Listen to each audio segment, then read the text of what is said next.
Tout commence à New York, en plein été 1976. La ville est déjà en crise. Chômage, criminalité, pauvreté, et soudain, un mystérieux tueur commence à frapper. Sa première victime s'appelle Donna Loria, une jeune fille de 18 ans. Elle est assise dans une voiture avec son ami, quand un homme s'approche et tire. Donna meurt sur le coup, son ami survit. Personne ne le sait encore, mais c'est le début d'une série de meurtres qui vont plonger New York dans la terreur. Au fil des mois, d'autres attaques surviennent. Le mode opératoire est toujours le même, il s'en prend à des couples assis dans leur voiture ou à des jeunes femmes brunes dans la rue. L'arme est toujours la même, un revolver calibre 44. Très vite, la presse et la police comprennent qu'ils ont affaire à un tueur en série. Puis, en avril 1977, l'affaire prend une tournure encore plus terrifiante. Le tueur laisse une lettre sur une scène de crime. Dans cette lettre, il se surnomme lui-même Son of Sam, le fils de Sam. Il écrit qu'il obéit à un démon qui parle à travers le chien de son voisin, un certain Sam Carr.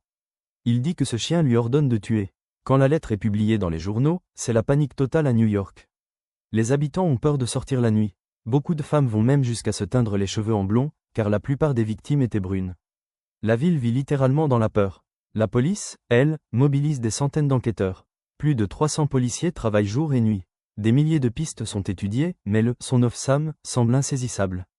Au total, il fera 6 morts et 7 blessés.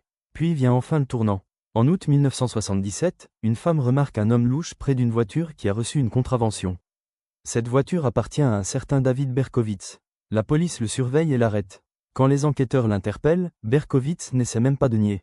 Il leur dit simplement « Je suis le Son of Sam. Vous m'avez eu ». Au procès, il est condamné à 6 peines de prison à perpétuité. Au début, il maintient sa version d'un chien possédé qui lui donnait des ordres.